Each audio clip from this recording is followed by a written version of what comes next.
اس دیش میں ہندو نہ مسلمان ہے بابا، سچ پوچھو تو ہر آدمی انسان ہے بابا، شنکر بھی یہاں رام بھی اور کرشن یہ بولے، ہر شخص کا بس ایک ہی بھگوان ہے بابا، لکشمن نے کبھی سیتا کا لیلار نہ دیکھا، مذہب کے پرکھنے کی یہ پہچان ہے بابا، کوئی ہندو ہو کہ مسلم سب ایک ڈگر کے راہی، کوئی ہندو ہو کہ مسلم سب ایک ڈگر کے راہی، یہ وطن ہی اپنا دھن ہے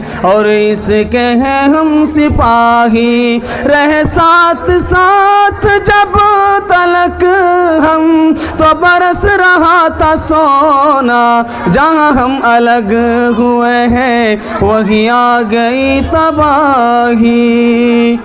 ماشاءاللہ بہت بیداری کے ساتھ آپ لوگوں نے 15 اگست کا حوالے سے آپ لوگوں نے بچوں کا پروگرام سنا، دل سے دعا نکلتی ہے اللہ آپ کے بیٹھنے کو قبول عطا فرمائے، اور بس 5 سے 8 منٹ کے لیے میں آپ کے سامنے حائل رہوں گا، آپ میرا ساتھ دیں گے، ہاتھ ہوئیے انشاءاللہ۔ دکھلانے کے لیے جا رہا ہوں 15 اگست ہے، یہی وہ دن ہے 1947 کا دن ہے، یہ دیش آزاد ہوا، انگریزوں کی غلامی سے ہمارے اکابرین نے چھٹکارا پایا، لیکن آپ کو دکھلانے کے لیے جا رہا ہوں۔ آج کچھ لوگ کہتے ہیں کہ مسلمانوں کو اس دیش میں رہنے کا ادھیکار نہیں ہے، دکھلانے کے لیے جا رہا ہوں کہ مسلمان اس دیش میں مسلمانوں کا کیا یوگدان رہا ہے اور مسلمانوں نے کتنا کردار کو نبھایا ہے۔ ایک نمونے کو ذرا دھیان میں رکھیے گا، ٹیپو سلطان شہید ہو گئے، ٹیپو سلطان انگریز نے جب ان کو شکست دے دیا تو انگریزوں نے جب ٹیپو سلطان کو شہید کر دیا تو ایک انگریز، ٹیپو سلطان داڑھی رکھتے تھے، مونچھ رکھتے تھے اور صلاۃ و سلام کے پابند تھے، نماز کے پابند تھے، جب ٹیپو سلطان کو شہید کر دیا گیا ایک انگریز نے داڑھی کو کاٹا، مونچھ کو کاٹا اور ہندوستانیوں کو للکار کر یہ کہا کہ دیکھو ٹیپو سلطان کی داڑھی تمہارے قبضے میں نہیں ہے بلکہ برطانیہ کے قبضے میں ہے، ہندوستانیوں کو تانا دیا۔ اور ڈاکٹر بھیم راؤ امبیڈکر سمویدھان میں لکھتے ہیں کہ میزائل کا باپ کون ہے؟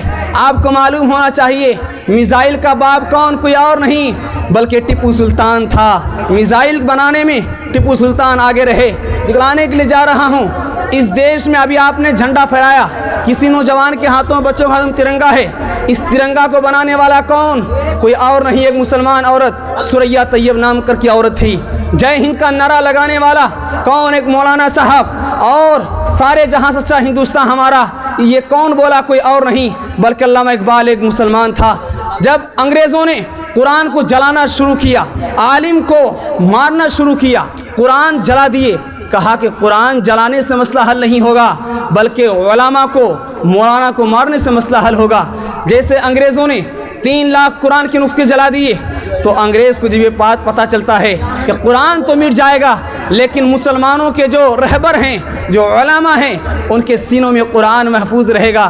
مولانا رشید احمد گنگوہی رحمۃ اللہ علیہ ایک 7 سالہ بچے کو لاتے ہیں اور انگریز کے سامنے کھڑا کر دیتے ہیں، وہ بچہ الحمدللہ سے شروع کرتا ہے اور وہ ناز کی سین تک آ کر رکتا ہے تو انگریز رونے لگا، کہا کہ کاش اگر میں قرآن کو جلاتا رہا تو میں ناکام رہوں گا بلکہ علماء کو میں ختم مجھے کرنا پڑے گا۔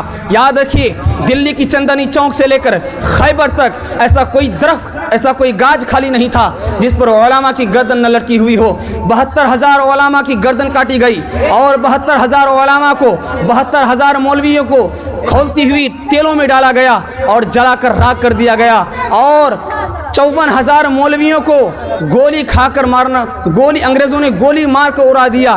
مولانا شیخ الہند مولانا حسین احمد مدنی رحمۃ اللہ علیہ لکھتے ہیں، مسلمانوں یہ ملک کل بھی تمہارا تھا، آج بھی یہ ملک ہمارا ہے اور انشاءاللہ کل قیامت کی صبح تک یہ ملک ہمارا رہے گا انشاءاللہ۔ کہا مولانا شیخ الہند رحمۃ اللہ علیہ نے فرمایا کہ 3 اعتبار سے ملک کل بھی ہمارا تھا، آج بھی ہمارا ہے، کل قیامت کی صبح تک یہ 3 اعتبار سے ملک ہمارا رہے گا۔ کہا کہ مسلمانوں تمہیں مایوس نہیں ہونا ہے، 3 لاکھ قرآن کے نسخے جلے ہیں۔ انگریزوں کی حکومت جب دلی میں تھی تو 10,000 سے زیادہ مدرسوں پر بلڈوزر چلے ہیں، مدرسے کو توڑ دیے ہیں، اس وجہ سے ملک تمہارا ہے۔ مسلمانوں قرآن کو جلایا گیا ہے، اس وجہ سے یہ ملک تمہارا ہے۔ مسلمانوں تم نے اپنے خون سے اس ملک کو سینچا ہے، یہ ملک کل بھی ہمارا تھا، آج بھی ہمارا ہے، اور انشاءاللہ کل قیامت یہ ملک ہمارا رہے گا۔